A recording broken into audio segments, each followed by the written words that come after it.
பக்குவப்பட்ட மனசு ஒன்றே வெற்றியை கொடுக்கும், பலத்தை கொடுக்கும்.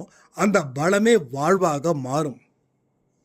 ஆனால் பலகீனம் கொண்ட மனிதர்கள் அதிகமாக இருக்கிறதால அவங்களுடைய வாழ்க்கை என்னைக்குமே துன்பங்களும் பிரச்சனைகளும் துரத்தி கொண்டே இருக்கும். 24 மணி நேரமும் இது பின்தொடரும்.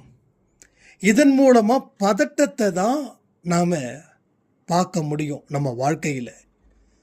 ஸோ சிறப்பான எதிர்காலம் உங்களுக்கு இருந்தும், உங்கள் தலையெழுத்து நன்றாக இருந்தும், அந்த தலையெழுத்து உங்கள் வாழ்க்கையில் எந்த இடத்துலையும் பயன் பெறாமலே போகுது. நீங்கள் பிறவி எடுக்கும் போதே கடவுள் ஒரு எழுத்தை தான் எழுதுகிறாரு.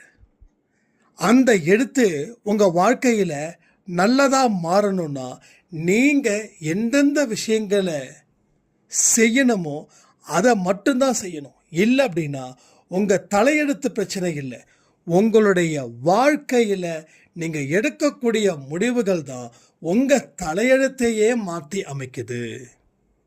நிறைய பேர் சொல்லுவாங்க, நம்பாதீங்க, உங்கள் தலையெழுத்து அப்படி இருக்குது, என்ன பண்ணுறதுன்னு. ஏன்னா எல்லா பலகீனமான மனிதர்களும் உங்கள் மனசில் உட்காந்துக்கிட்டு இருக்காங்க. எப்படி தெரியுமா? 1000 பேர் சொன்னது தான் அந்த எண்ணங்கள் உங்கள் வாழ்க்கையாக மாறுது. அது எல்லாத்தையும் தூக்கி எறிங்க.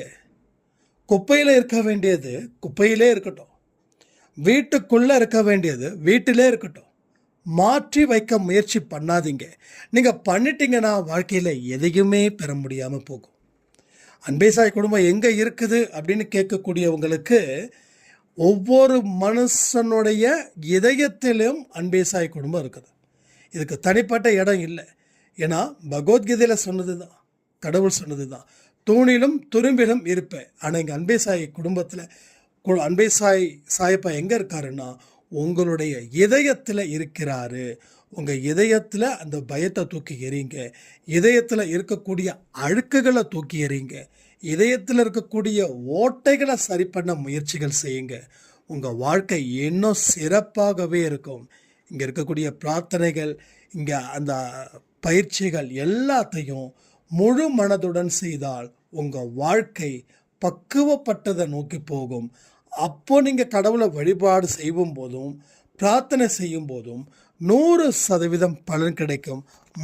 முழு பதிவையும் நீங்கள் கேட்டு உங்கள் வாழ்க்கையில் என்ன தேவைகள் இருக்கோ அந்த தேவைகளுக்கு என்னென்ன வழிகள் எல்லாம் இருக்கோ அந்த வழிகளை கண்டுபிடிச்சி அதை சரி பண்ணுங்க. அதற்கு அப்புறமா வாழ்க்கையை ஆரம்பித்து பாருங்கள். உங்கள் வாழ்க்கையில் இனி நடக்கக்கூடிய அத்தனையும் உங்கள் வாழ்க்கைக்கு பெரிய அதிசயத்தையும் அற்புதத்தையும் இது உண்டு செய்யும்.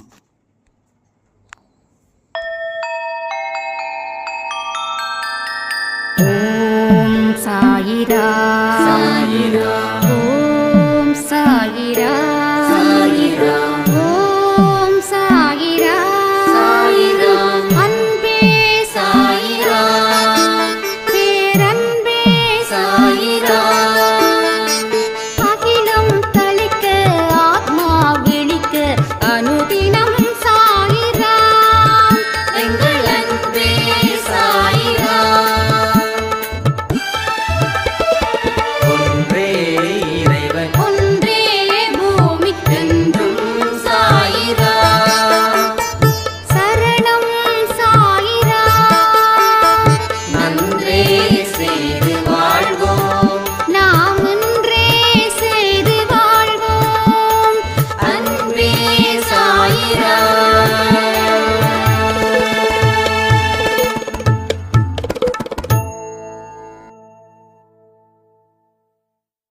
சாயிராம். என் உயிரின் உயிரானவர்களே, எது நடந்தாலும் பதட்டப்படாம இருக்கணும். வாழ்க்கையில் ஒரு விஷயத்தை புரிஞ்சுக்கோங்க, பலமே வாழ்வு, பலகீனமே மரணம். ஸோ பலமே வாழ்வு, பலகீனமே மரணம். இதை சொன்னது யார் தெரியுமா? சுவாமி விவேகானந்தர். நாம் எதை அதிகமாக சிந்திச்சுக்கிட்டு இருக்கிறோம், இதுதான் முக்கியம். பலத்தை அதிகமாக சிந்திச்சுக்கிட்டு இருந்தோன்னா அது உங்களுக்கு வாழ்க்கையை தருது. பலகீனத்தை பற்றி அதிகமாக சிந்திச்சுக்கிட்டு இருந்தோம் அப்படின்னா அது மரணத்தை தருது. இடியே விழுந்தாலும் தைரியமாக நிற்கணும். வாழ்க்கையில் என்ன நடந்தாலும் சரிசமமான மனநிலையை கொண்டு அதை பார்க்கணும். இது மாதிரி பல விஷயங்களை உங்கள் மனசில் நீங்கள் வாங்கி அதை வெளிப்படுத்தணும். வாங்கி வச்சுக்கிட்டா மட்டும் போதாது, அதை வெளிப்படுத்தணும். வெளிப்படுத்தும் போது தான் அது பலமான சக்தியாக மாறி உங்களை அது காப்பாற்றும். உங்கள் வாழ்க்கையில் என்ன வேணாலும் நடந்திருக்கலாம். ஒரு சாய்ராம் கேட்டாங்க, 2024 வரைக்கும் நல்லா இருந்த வாழ்க்கை 2025 இருந்து மோசமான ஒரு வாழ்க்கையாகவே இங்கே மாறிவிட்டது. நான் கண்ணீரும் கவலையும் பதட்டத்தோடும் இருக்கிறேன். இந்த அன்பே சாய் குடும்பம்னா எங்கே இருக்குது? அது என்ன செய்யணும்? எனக்கு ஒன்றும் புரியல. ஒரு பதிவுகளை கேட்கும் போதும் நான் செயல்படணும்னு நினைக்கிறேன். ஆனாலும் கவலையும் துக்கமும் என்ன தொடர்ந்து துரத்திக்கிட்டே இருக்குது அப்படின்னு. அன்பே சாய் குடும்பம் எங்கே இருக்குதுன்னா, அவங்க வீட்டுக்குள்ள ஒன்று பூஜை ரூமில் இருக்கக்கூடிய சாய்பாவா அங்கே இருக்குது, இல்லைன்னா அவங்க மனசுக்குள்ளே இருக்குதுங்க அன்பே சாய் குடும்பம். அவங்க என்ன நினச்சாங்கன்னா, நம்ம ஏதோ கோயில் கட்டியிருக்கோம், அங்கே தான் இதெல்லாம் நடக்குது. அப்படிலாம் இல்லை. இதயத்தில் கோயிலை கட்டி அங்கே வழிபாடுகளை செஞ்சுக்கிட்டு இருக்கோம். முதல்ல பொறுமையாக இருங்க. முதல்ல பொறுமை முக்கியம். பொறுமை, என்ன நடந்தாலும் பொறுமை, ஏது நடந்தாலும் பொறுமை. அடுத்தது, என்ன நடந்தாலும் நம்பிக்கை வச்சுக்கணும். வாழ்க்கை ஒரே திசையில் போகாது. இங்கே என்ன ஒரு ப்ராப்ளம் அப்படின்னா, வாழ்க்கை சில பேருக்கு 10 வருஷம் 15 வருஷம் ஒரே நேர்கோட்டில் போகும். வளைவு இருக்காது, நெளிவு இருக்காது, எதுவுமே இருக்காது. அப்போ அவங்களுக்கு திடீர்னு ஒரு வளைவு ஒரு நெளிவு வந்துடுச்சுன்னா தடுமாற்றம் ஆகிடும். அது மாதிரி தான் நிறைய பேருக்கும் இங்கே இருக்குதுன்னு நான் நினைக்கிறேன். ஸோ நம்ம ஆரம்பத்திலேயே நிறைய வளைவை பார்த்தாச்சு, நிறைய நெளிவை பார்த்தாச்சு, நிறைய கற்றோடையும் பார்த்தாச்சு. அப்போ நமக்கு அந்தந்த நேரத்தில் கிடைச்ச அனுபவங்களை வச்சு நாம் எவ்வளவு பெரிய துன்பங்கள் வந்தாலும் அதை ஈஸியாக கடந்துட முடியுன்ற அனுபவம் இருக்குது. நம்பிக்கை மட்டும் இல்லை, அனுபவமும் இருக்குது. வெறும் நம்பிக்கை பெருசாக ஒன்றும் ரிஃப்ளெக்ட் கொடுக்கல. நான் ஒத்துக்கிறேன், நிறைய பேருக்கு இங்கே நம்பிக்கை இருக்குது, நான் கடவுள் எனக்கு வாழ வைப்பார், சரி. ஆனால் அந்த நம்பிக்கையோட அனுபவமும் கலந்திருக்கும் போது தான் அந்த நம்பிக்கை 100% செயல்படும். அதுக்காக எல்லாத்துக்கும் அனுபவத்தை பெற முடியாதுல்ல. அப்போ எங்கேயோ ஒரு இடத்துல சூடுபட்டு இருக்கும். சூடு தான், வலி தான். அப்போது அந்த எக்ஸ்பீரியன்ஸை எடுத்துக்கிட்டு அதன்படி ஆரம்பிங்க. பிரச்சனைகள் 1000 இருக்கலாம், ஆனால் வலி ஒன்று தான். வலி ஒன்று தான். அந்த ஒரு வலி தான் நம்ம உணரணும். அந்த வலி ஏன் ஏற்பட்டுச்சு, இதற்கு நாம் என்ன செஞ்சோம். அப்போ வலி ஏற்படக்கூடாதுன்னா அதனுடைய அனுபவம் எப்படிப்பட்டதாக இருக்கணும், இதை எல்லாத்தையும் நீங்கள் தெரிஞ்சுக்கணும், புரிஞ்சுக்கணும். அதற்கு உரிய வழியில் நீங்கள் நடக்கணும். இந்த மாதிரி விஷயங்கள் மூலமாக தான் உங்கள் வாழ்க்கையில் பல சகாப்தத்தையே நீங்கள் உருவாக்க முடியும். இங்கே எத்தனையோ மனுஷங்க இருக்கீங்க, எத்தனையோ சாயப்பட குழந்தைங்க இருக்கீங்க, அன்பானவர்களாக இருக்கீங்க, நம்பிக்கைக்குரியவர்களாக இருக்கீங்க, பொறுமையாக இருக்கீங்க. எல்லாருமே சகாப்தத்தை படைக்க முடியும், எல்லாராலையும் முடியும். என்னால் முடியுமான இந்த பதிவை கேட்கக்கூடியவர்களுக்கும் முடியறதால தான் கடவுள் உங்களை இந்த பதிவை கேட்க வைக்கிறார். ஒரு பிடி மாஸ்டர் இருக்கிறாருன்னா அவர் ஸ்டூடெண்ட்டை செலக்ட் பண்ணுவார், யாரெல்லாம் கேமுக்கு செட் ஆவாங்க அப்படின்னு. ஏன்னா அவருடைய அனுபவத்தை வச்சு. அப்போது அந்த செலக்ட் பண்ணுறவங்களுக்கு ட்ரைனிங் கொடுத்து அவங்கள ஸ்போர்ட்ஸில் பெரிய ஆள் ஆக்குவாங்க. அப்போது அந்த கிளாஸ் ரூமில் இருக்கிற எல்லாரையுமே அவர் செலக்ட் பண்ண மாட்டார். கரெக்டாக ஸ்கூலில் இருக்கிற எல்லா ஸ்டூடெண்ட்டையுமே செலக்ட் பண்ண மாட்டார்.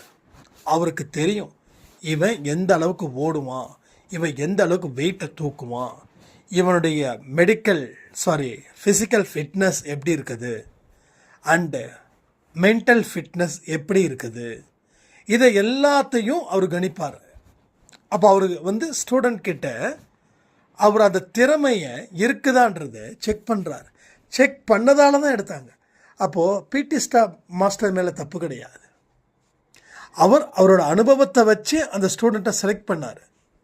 என்ன போய் பிடி மாஸ்டர் எடுத்திருக்காரு அப்படின்னு நீங்கள் நினைக்கக்கூடாது. அப்போது சார் எடுத்தாருன்னா கண்டிப்பாக எனக்கு ஏதோ ஒன்று இருக்குதுன்னு அர்த்தம். அப்போ சார் என்ன சொல்கிறாரோ அதை நான் செய்வேன்னு அந்த ஸ்டூடெண்ட்டு அந்த சார் சொல்லக்கூடிய ஒரு விஷயத்தையும் செஞ்சா அப்படின்னா அவன் அந்த ஸ்கூலுக்கே தெரியக்கூடிய ஒரு மனுஷனாக ஒரு மாணவனாக இருப்பான். அதுக்கப்புறம் காலேஜுக்கு போவான், அங்கேயும் அவன் ரொம்ப ஃபெமிலியர் ஆவான். அதுக்கப்புறம் இந்த ஸ்போர்ட்ஸ் கோட்டாவை பேஸ் பண்ணி அவன் நல்ல கவர்மெண்ட் ஜாபுக்கும் போவான். ஸோ ஃபிசிக்கல் ஃபிட்டோட தான் அவன் தெளிப்பாக இருப்பான். அதனால் அவனுக்கு மெடிசனுக்கு அவசியமே கிடையாது. உடல் ஆரோக்கியமாகவும் மன ஆரோக்கியமாகவும் இருப்பவர்களுக்கு நோய் வராது. இங்கே நிறைய பேர் சொல்கிறாங்க, ஒரு சாய்ராம்ஸ் கேட்டாங்க, ஒரு யோகா மாஸ்டர் 45 வயசு தான் ஆகுது, அவ்வளவு அமைதியான முறையில் யோகா சொல்லி கொடுப்பாங்க, ஆனால் யோகா மாஸ்டருக்கே ஹார்ட் அட்டாக் வந்துடுச்சு. அப்போ நீங்கள் சொல்கிறீங்க யோகா செய்யுங்க, பிராணாயாமம் செய்யுங்க, அண்டு தியானம் செய்யுங்கன்னு. அப்போ செஞ்சவங்க இப்படி இறந்துட்டாங்களே, அப்போ எதுக்கு? அப்போ அதுக்கு பவர் இல்லையா? அப்போ இதெல்லாம் செஞ்சாதான் ஆரோக்கியமாக வாழ முடியும். அப்போது ஒரு யோகா டீச்சர் அவங்களுக்கு தெரியாததா யோகாசனம், மெடிடேஷன் அண்டு பிராணாயாமம் இதெல்லாம் தெரியாதா? அப்போ அவங்க ஏன் இறந்தாங்க, இதை பற்றி விளக்கமாக சொல்லுங்கன்னு சொல்லி அவங்களும் கேட்டிருந்தாங்க. அதுக்கு நான் பதில் சொல்லிடுறேன். அதே போல் ஜிம்மில் ஒர்க் அவுட் பண்ணவர் எப்படி சட்டுன்னு விழுந்தார், இறந்தார், இதுவும் சில சாய்ராம் கேட்குறாங்க. நீங்கள் சொல்கிறீங்க ஃபிட்னஸ் உடம்பை கொஞ்சம் நல்லா எக்ஸசைஸ்லாம் பண்ணி வச்சுருந்தீங்கன்னா நோய் வராது அப்படின்னு சொன்னீங்களே, ஆனால் யோகா மாஸ்டரும் இறந்து போயிருக்காங்க, ஜிம்மில் ஒர்க் அவுட் பண்ணுறவரும் இறந்து போயிருக்காரு. அப்போது என்ன புரியலையே, அப்போ நாங்கள் செய்கிறதெல்லாம் வேஸ்ட்டா? அந்த மாதிரி கேள்விகள் கேட்டவர்களுக்கு பதில் சொல்லட்டுமா? அப்போ யோகா பண்ணுறவங்க தான் ஆரோக்கியமாக வாழ முடியுமா? யோகா பண்ணாதவங்க ஆரோக்கியமாக வாழலையா? இப்போ நம்ம தாத்தாலாம் ஜிம்மில் போய் ஒர்க் அவுட் பண்ணியிருப்பாரா? 90 நெருங்கலையா, 100 நெருங்கலையா? ஸோ ஒரு விஷயம் என்னென்னா, சில விஷயங்கள் கமர்ஷியலாக ஆக்கிட்டாங்க. இந்த பயிற்சி வந்தால் அமைதி இருக்கும், வருஷத்துக்கு நீங்கள் 10,000 கட்டுங்க, ஒரு யோகா கிளாஸ் நீங்கள் ஆன்லைனில் நீங்கள் அட்டன் பண்ணலாம், 2000 கட்டுங்க. இது கமர்ஷியல் ஆக்குனாங்க, வியாபாரமாக ஆக்குனாங்க. சில கலைகள் வியாபாரமாக ஆக்கக்கூடாது. அன்பை சாயில் நிறைய பேர் சொல்லுவாங்க, நீங்கள் நான் சொல்லக்கூடிய யோகா கிளாஸ்க்கு வாங்க, இன்னும் நிறைய உங்களுக்கு கிடைக்கும், ஃப்ரீயாக சொல்லி கொடுக்குறாங்களாம்மா அப்படின்னு. இல்லை ஃப்ரீ கிடையாதுங்கன்னா காசு வாங்குறாங்க. அந்த காசு ஃப்ரீயாக சொல்லி கொடுத்தா யாரும் ஒழுங்காக கற்றுக்க மாட்டாங்கன்னு சொல்லி காசு வாங்குவாங்க. இது என்னென்னா காதில் பூ சுற்றுற மாதிரி.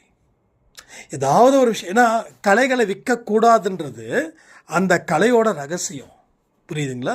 அந்த காலத்தில் சொல்லிட்டாங்க, கலைகளை விற்கவே கூடாது, எந்த கலையையும் விற்கக்கூடாது அப்படின்னு. அப்போ என்ன பண்ணுறோம்? அப்போது அவங்க சொன்னதை இவங்க எப்படி சொல்கிறது நம்ம ஏற்றுக்க முடியும்? அப்போ விற்கலான்னு இவங்க சொல்கிறாங்கன்னா அப்போ அவங்க சொல்கிறத ஏற்றுக்கிறதா இல்லை இன்னைக்கு இருக்கக்கூடியவங்க சொல்கிறத ஏற்றுக்கிறதா? அப்போ கலைகளை விற்கக்கூடாது, ஆனால் நாம் எவ்வளோ கொடுக்குறோமோ அதை கொடுக்கலாம், அது தப்பு கிடையாது. அப்போது யார் ₹1 கொடுத்தாலும் சரி, நம்ம எப்படி அன்பே சாயில் வந்து சொல்கிறோம், ₹1 பிஸ்கட் பாக்கெட் வாங்கி கொடுத்தாலும் சரி, இல்லை ₹1,00,000 சாப்பாடு வாங்கி கொடுத்தாலும் சரி, எல்லா கணக்கும் ஒன்று தான். சிலது வந்து தானாக வந்து கொடுக்கணும், தானாக கொடுக்கணும். காசே இல்லை, பிரச்சனையே கிடையாது. காசு எத்தனையோ பேர் இதுக்கு செலவு பண்ணாமல் எத்தனையோ பேர் வந்து அந்த திறமை இல்லாமலே அழிஞ்சும் போயிருக்கான், திறமை இருந்தும் அழிஞ்சு போயிருக்கான், காசு இல்லை. அப்போது அதை விட்டுருங்க, அதுக்கு கமர்ஷியல் ஆக்குறாங்க, நீங்கள் உங்கள் சாய்ஸ். நான் வந்து எந்த இடத்துல நான் உங்களை டிஸ்டர்ப் பண்ணவே மாட்டேன், கற்றுக்கோங்க. ஆனால் எல்லாமே வந்து அவங்க ரியாலிட்டி கொண்டு வராங்களா அப்படின்னா கிடையாது. எல்லாத்துக்குமே சம்பாதிக்கணும் அப்படின்ற ஒரே ஒரு தாட்டு மட்டும்தான் இங்கே இருக்குது. இப்போ நமக்கே அன்பே சாயில் நிறைய ஸ்பான்சர் கேட்குறாங்க, எங்கள் ஆடை நீங்கள் இது பண்ணால் நாங்கள் வந்து உங்களுக்கு காசு கொடுக்குறோம் அப்படின்னு. அதே போல் இன்னொருத்தரும் வந்து என்னுடைய இதெல்லாம் நீங்கள் போஸ்ட் போடுங்க, எவ்வளோ ரூபான்னு சொல்லுங்கன்னு சொல்லி அவர் இந்த போஸ்டெல்லாம் அனுப்பி வச்சார். நம்ம எதையுமே வந்து கொடுக்கவே இல்லை. அன்பே சாய் யூடியூப்பில் கொடுக்கக்கூடிய ரெவென்யூ அது என்ன பண்ணுறோம், முடிஞ்ச அளவுக்கு சாப்பாடு டொனேட் பண்ணுறோம், ஹெல்த் வைஸில் இருக்கிறவங்களுக்கு நம்ம பண்ணுறோம். ஸோ அது தொடர்ந்து ஒவ்வொருத்தங்களுக்கு பண்ணுறது கிடையாது, நிறைய பேருக்கு பண்ணுறோம். அதுக்குன்னு சொல்லி ஒரு ஃபண்டை ரெடி பண்ணி நம்ம பண்ணுறோம். இப்போ இந்த அன்பே சாய் இந்த 1ஆம் தேதி சாப்பாடு வாங்கி கொடுத்தவங்களுக்கும் அந்த காசுலாம் வருது இல்லையா, அதில் வந்து என்னென்ன காசு இருக்குதோ அது வந்து அந்தந்த நேரத்துக்கு டக்கு டக்குன்னு பண்ணிக்கிட்டே இருக்கும். எங்கேயாவது இப்போ கூட ஏதோ ஒரு கோயில் அன்னதானம் கொடுங்க அப்படின்னு, அப்போ கூட நம்ம வந்து கொடுத்தோம். அது மாதிரி கொடுத்தோம், டக்கு டக்குன்னு கொடுத்துருவோம். எங்கே வந்து ரியலாக ஒரு சர்வீஸ் நடக்குதோ அங்கே நாம் கொடுக்குறோம். ஃபேக்காக நிறைய பேர் ஃபேக்காகவும் இருப்பாங்க, பட் நம்ம அன்பே சாயில் அப்படிப்பட்ட ஆட்கள் யாரும் கிடையாது சொல்கிறேன். ஏன்னா இப்போ தேவை வந்து காசு எல்லாருக்குமே தேவை. உழைச்சவனுக்கு கொடுக்கறது பிரச்சனையே கிடையாது, உழைக்காத வர்க்கத்துக்கு கொடுக்கறது தான் பிரச்சனை. அது உழைக்காத வர்க்கம் 30-40 வயசில் இருக்காங்க இல்லையா, அவங்களுக்கு கொடுத்து நம்ம பழக்கப்படுத்திக்க கூடாது. செம்ம விஷயத்துக்கு வரேன். இந்த யோகா மாஸ்டரும் ஜிம் மாஸ்டரும் ஏன் இறந்தாங்கன்னா, மெடிக்கல் ஃபிட்னஸ் கரெக்டாக ஃபிசிக்கல் ஃபிட்னஸ் கரெக்டாக வச்சுருக்கீங்க, தப்பே கிடையாது. ஆனால் மைண்ட் அளவில் நீங்கள் தெளிவாக இருக்கீங்களான்னு தான் முக்கியம். இங்கே இதயத்தில் சிரிப்பு தான் கேட்கணும், அழுகையோ கவலையோ கேட்கக்கூடாது. அதனால தான் அந்த யோகா மாஸ்டரும் சரி, அந்த ஜிம்மில் ஒர்க் அவுட் பண்ணுறவங்களும் சரி இறந்து போனாங்க. இதுதான் ரீசன். ஸோ எல்லாத்துக்குமே ஒரு கவலைகள் இருக்குங்க. அந்த கவலைகளை இறக்கி வைக்க யாரும் முயற்சி பண்ணலை. அதை தன்னுடனே வைத்து கொண்டு அவங்க இந்த மாதிரி சாகசத்தில் ஈடுபடும் போது இது நடக்கத்தான் செய்யும். அப்போது யோகா போகிறதால நாம் 100% உயிரோடு இருப்போம் 100 வயசு வரைக்கும் அப்படின்னு சொல்ல முடியாது. ஸோ யோகாவும் ஒரு டூல், அவ்வளோதான், ஒரு தூண், அவ்வளோதான். அதுவே மொத்த தூண் இல்லை, அதுவும் ஒரு தூண். அப்போ மொத்த தூண் எங்கே இருக்குதுன்னா இதயத்தில் எதையுமே அழுத்தம் இல்லாமல் இருக்கணும். அப்போது அவங்க அழுத்தத்தோடு தான் இருந்திருப்பாங்க, அவங்கள பற்றி எனக்கு தெரியாது, ஆனால் அழுத்தத்தோடு தான் இருந்திருக்கணும். அந்த அழுத்தம்தான் உயிர் போகிற அளவில் அது இருந்தது. அப்போ கவலைகள் இருக்கிறது மரணம். நான் இப்போயே சொல்கிறேன், விவேகானந்தருடைய வார்த்தைகள் தான் இங்கே சொல்கிறேன். பலமே வாழ்வு, பலவீனமே மரணம். நீ என்ன தான் பலசாலியாக இருந்தாலும் உன் மனசு பலகீனமாக இருந்துருச்சுன்னா நீ சட்டுன்னு போயிடுவ மேல் லோகத்துக்கு. அதனால் உடலில் ரெடி பண்ணுறோமோ இல்லையோ, மனதை ரெடி பண்ணாவே போதும். அதனால தான் நம்ம அம்மாக்கள்லாம் பாருங்களேன், மனசில் தைரியசாலிங்க. நம்ம அம்மா ஜிம்முக்கு போயிருக்காங்களா, இந்த வீட்டில் இருக்கிற எந்த அம்மாவது. பட் பெண்கள் தாங்கக்கூடிய துயரத்தை கூட ஆண்களால் தாங்க முடியாது. ஆண்களாக இருந்து நான் சொல்கிறேன், தாங்க முடியாது. பெண்கள் ஒரே நேரத்தில் 10 விதமான பிரச்சனைகளை கூட அவங்களால ஹேண்டில் பண்ண முடியும். ஆனால் ஆண்களுக்கு ஒரு பிரச்சனை ஹேண்டில் பண்ணுறது பெரிய விஷயமா இங்கே இருக்கும். ஆண்கள் உடல் ரீதியாக பலசாலியாக இருக்காங்க, பெண்கள் மன ரீதியாக பலசாலியாக இருக்காங்க. அதிகப்படியான ஹார்ட் அட்டாக் எங்கே நடக்குதுன்னா ஆண்களுக்கு நடக்குது, பெண்களுக்கு அதிகமாக நடக்கிறது இல்லை. ஆண்களுக்கு கிட்டத்தட்ட 70% பெண்களுக்கு 30% தான் ஹார்ட் அட்டாக் நடக்குது. நீங்கள் கேள்விப்பட்டிருக்கீங்களா? இது மாதிரி ஒரு வயசான ஒரு அம்மா இருந்தாங்க, அந்த அம்மா வந்து ஹார்ட் அட்டாக்ல இறந்துட்டாங்கன்னு எங்கேயாவது கேள்விப்பட்டிருக்கீங்களா? ஆனால் ஜென்ஸுக்கு தான் அந்த மாதிரி விஷயங்கள் நடக்குது. அப்போ யார் பலகீனமானவர்கள் அப்படின்னா மன ரீதியாக ஆண்களே. மன ரீதியாக பெண்கள் ஆண்களை விட கம்பேர் பண்ணும்போது பலசாலிகள். அப்போது நாம் இங்கே ஆண்களும் இருக்கீங்க, பெண்களும் இருக்கீங்க. ஸோ மனதை பலப்படுத்தாமல் எதையுமே உங்களால் செட் பண்ணவே முடியாது. கோலை நீங்கள் 1000 ஆசைகள் இருக்கும், எல்லாமே இந்த உலகத்தை ஆளணும்னு எல்லா மனுஷனும் ஆசைப்படுறான். ஆசைப்படாதவன் மனுஷனே இல்லை. அதாவது எனக்கு கிடைக்கலன்றதுக்காக எனக்கு ஆசை இல்லைன்னு சொல்லிட முடியாது. அது மாதிரி நிறைய பேர் இருப்பாங்க. நான்லாம் நினச்சா ஏன் நாட்டோட சிஎம் ஆகிட முடியாதா? நான் விரும்பலை அப்படின்னு சொல்லுவாங்க. நான் விரும்பலை அப்படின்னு சொல்லுவாங்க. இப்படி சொல்கிறவனுக்கு தான் ஆசை ஜாஸ்தி இருக்கும், சொல்லாதவனுக்கு கூட ஆசை இருக்காது. அடப்பப்பா என்ன சிஎம்மு பிஎம்மு, அவங்களும் மனுஷன் தானே. பாரு, நான் திடீர்னு வெளில போகலாம், எனக்கு அந்த தாட் எப்பயுமே இருக்கும். நான் அதுக்காக எனக்கு கிடைக்கலன்றதுக்காக அதை நான் வந்து தப்பு சொல்லலை. மதிப்புமிக்க பகுதி, மதிப்புமிக்க பதவி, நான் தப்பு சொல்லவே இல்லை. அதுக்கு நான் ஆசைப்படணும்னா இன்னும் 2-3 யுகமும் வேணும். ஸோ ப்ராக்டிக்கலாகவும் நான் திங்க் பண்ணுறேன்.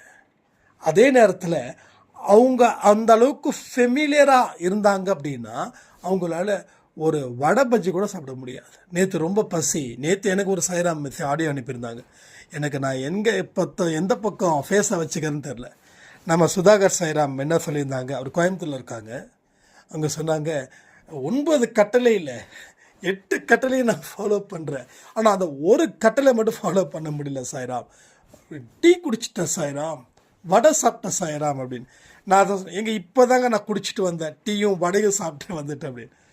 ஸோ ஓரளவுக்கு நம்ம கண்ட்ரோல் பண்ணலாம், ஆனால் கண்ட்ரோல் பண்ண இடத்துல வந்து கண்ட்ரோல் பண்ணணும். இப்போ யோகா பிராணாயாமம், யோகா விட்டுருங்க, பிராணாயாமம் அண்ட் மெடிடேஷன், ஆரத்தி, சச்சரித்திரம், அது எல்லாமே வந்து இதில் வராது. பட் சில நேரத்தில் அதிகப்படியாக கோபத்தை நம்ம ரியாக்ட் பண்ணுவோம். ஒன்றும் இல்லை, நேற்று கூட ஒரு பெரிய ஒரு கோபம் வேற ஒருத்தவங்க மூலமாக ஒரு இது இருந்தது. ரொம்ப கத்திட்டேன், ரொம்ப கத்திட்டேன். என்னோடய தலை சூடாகிறது போல் இருந்தது. எனக்கு நடிக்க தெரியாதுங்க, இப்போ நான் சொல்கிறேன், எனக்கு நடிக்க தெரியாது. என்ன இருக்கோ அதான் சொல்லுவேன். என்னங்க இவ்வளோ தூரம் நீங்கள் வந்து கோவப்படக்கூடாதுன்னு எங்களை சொல்லிவிட்டு நீங்கள் கோவப்படுறீங்களே. எனக்கு கோவமே வராதுன்னு நான் 32 பல்லையும் காட்டினா நீங்கள் நம்பாதீங்க. வேறு யாராவது அந்த 32 பல்லையும் காட்டினாலும் நம்பாதீங்க. அவனுக்கு கோபம் இருக்குது, அதை உள்ளுக்குள்ளே வச்சுப்பான், வெளியில் காட்டிக்க மாட்டான்.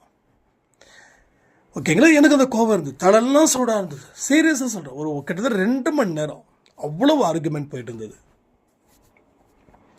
அதுக்கப்புறம் தான் சாய்ப்பா சாரி என்னை மன்னிச்சிடுன்னு. அப்போது நம்ம ரியாக்ட் பண்ணுறோம், பண்ணாமலே முடியாது, உள்ளே வச்சுட்டு இருக்க முடியாது. வெளியில் கொட்டிட்டா பிரச்சனை இல்லை அப்படின்னு தான் தோணும். இப்போ நான் ரிலாக்ஸ் ஆகிட்டேன். இனிமேல் அந்த இடத்துக்கு நான் அது மாதிரி விஷயத்துக்கு நான் கோவப்பட முடியாது. ஏன்னா உள்ளே இருக்கிறது வெளில போயிடுச்சு. அப்போது நல்லதுங்களான்னா முடிஞ்ச அளவுக்கு வச்சுக்கோங்க, இல்லைன்னா வெளிப்படுத்திடுங்க, தப்பே கிடையாது. ஆனால் மறுபடியும் வெளிப்படுத்திக்க வேண்டாம், அவ்வளோதான் சொல்லுவேன். சில பேரை திருத்த முடியாதுன்னும் போது கடந்து போயிடணும். சில பேர் வம்புக்கு இழுப்பாங்க, வம்புக்கு இழுத்து தான் நேற்று எனக்கு பிரச்சனையாச்சு. வம்புக்கு இழுத்ததால தான் ப்ராப்ளம். வம்புக்கு இழுக்கலைன்னா நான் பாட்டுக்கும் என் வேலையை பார்த்துட்டு போயிடுவேன். அன்றைக்கி நேற்று நடந்த சண்டை ஒரு ஆர்குமெண்ட். இன்றைக்கி காலையில் வாக்கிங் போகும்போது நான் பாட்டுக்கு ஆடியோ கேட்குறேன், நான் பாட்டுக்கு சிரிச்சுக்கிட்டே நடக்கிறேன். அந்த ஆர்குமெண்ட்டில் என்னத்தை நம்ம வந்து கிழிச்சிட்டோம் அப்படின்ற மாதிரி, இந்த மாதிரி லோக்கல் லாங்குவேஜில் அப்படின்னா நீ கிழிச்சிட்ட, நீ பெருசாக நீ வந்து நீ ஒருவேளை நீ நல்லவன்றதுக்காக மற்றவனை கெட்டவன் சொல்கிறியா, அது தப்பு தானே. நம்ம குடும்பத்தில் அப்படி சொல்லக்கூடாதுல்ல, ஏன் நீ சொல்கிற? அப்போது இது என்ன சொல்கிறேன்னா, நீங்கள் எங்கே கோவப்பட்டு இருக்கீங்கன்றது என்னால் புரிஞ்சிக்க முடியுது. அது தப்பாக கடவுள் தண்டனை கொடுப்பாரா? இல்லை, தண்டனையில் வேணால் எக்ஸம்ப்டட். ஏன்னா அதை கோபம் முடிஞ்சதுக்கப்புறம் நம்ம ஏன் இதெல்லாம் பேசணும் அப்படின்னு ஒரு ஃபீல் பண்ணுறோம்ல, அது இல்லை, நம்ம பேசுனது கரெக்டு தான். அப்போ நம்ம பேச தெரியாதுன்னு நினச்சிருப்பாங்க, இனிமேல் யார் வந்தாலும் நான் பேசுவேன் அப்படின்னா தான் தப்பு. இப்போ நம்ம ஃபீல் பண்ணிட்டோம். இது தேவையா? தலை மண்டை சூடு சொல்லுவாங்கல்ல, டே அவன் மண்டை சூட்டுக்காரன்டா, அவன் பக்கத்தில் போவாதரான்னு இந்த நிறைய மூவியில் கேள்விப்பட்டிருக்கேன். மண்டை சூடாக ரத்தம் கொதிக்குது.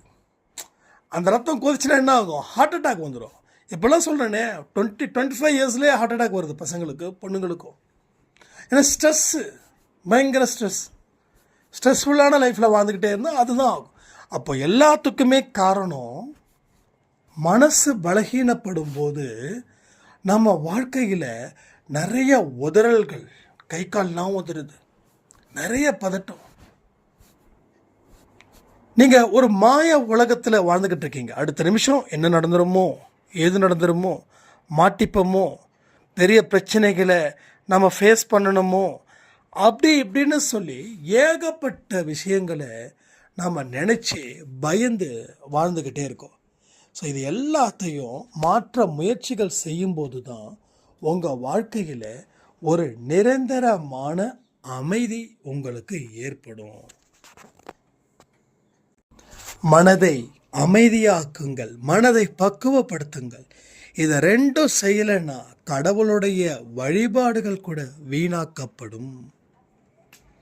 மனசு பக்குவம் இருக்குதுன்னு நீங்கள் நம்புறீங்கன்னா ரொம்ப சந்தோஷம். அப்போ உங்கள் வழிபாட்டு முறைகளும் அதற்கு தகுந்தது போல இருக்கும். பக்குவம் அடைந்த மனசு என்னென்ன விஷயத்தெல்லாம் வெளிப்படுத்தும் தெரியுமா?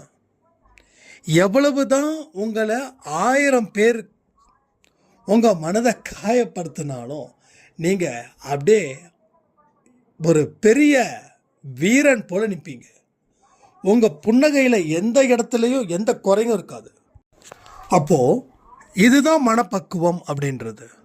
அப்போ இந்த பக்குவத்தில் இருக்கும்போது நீங்கள் வழிபடும் திறனும் உங்கள் பிரார்த்தனைகளுடைய சக்தியும் வேறு லெவலில் இருக்கும். என்கிட்ட கேட்டாங்க நிறைய பேர், அது எப்படி நீங்கள் பிரார்த்தனை செய்யும்போது சக்ஸஸ் ஆகுது அப்படின்னு. நான் என்ன சொன்னேன்னா, சக்ஸஸ் ஆகிறது போல் நான் கேட்குறேன், அதனால் சக்ஸஸ் ஆகுது. அது எப்படி கேட்க முடியும்? பக்குவப்பட்ட மனசு. அந்த பக்குவம் இன்னைக்கு வயசானவங்க கிட்ட கூட இல்லை. ஏன்னா அவங்க வாழ்க்கை வாழ்ந்த சூழ்நிலை அது போல் இருக்குது. அதை மாற்ற வேண்டிய கடமை யாருக்கு இருக்குது? எத்தனையோ இடத்துல மாற்றணும்னு முடிவு பண்ணியிருந்திருப்பாங்க, நிச்சயமாக முடிவு பண்ணியிருப்பாங்க. மனப்பக்குவம். அதனால தான் திரும்ப திரும்ப சொல்கிறோம், பக்குவம் அடைந்த மனசு தான் பலமாக்கப்படும், பக்குவம் இல்லாத மனசு பலகீனமாக்கப்படும். ரெண்டுத்தையும் நல்லா புரிஞ்சுக்கோங்க.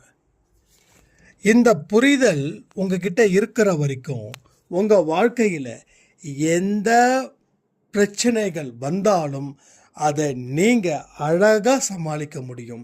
இது உண்மை. ஸோ வாழ்க்கையை வாழ்வதற்காகவே இந்த படைப்புன்றதை மறக்காதீங்க. சாய்ப்பாட அருளால் உங்களுக்கு எல்லாம் கிடைக்கும் அப்படின்ற நம்பிக்கையோட வாழ்க்கையை ஆரம்பித்து பாருங்கள். உங்கள் வாழ்க்கையில் எல்லாம் நடக்கணும்னு சொல்லிட்டு நான் இந்த பதிவை முடிக்கிறேன். ஜெய் சாய்ராம். ஓம் சாயிரா சாயிரா, ஓம் சாயிரா சாயிரா, ஓம் சாயிரா சாயிரா, அன்பே சாயிரா, பேரன்பே சாயிரா, அகிலம் தளிக்க ஆத்மா விழிக்க அனுதினம் சாயிரா, எங்கள் அன்பே சாயிரா. ஒன்றே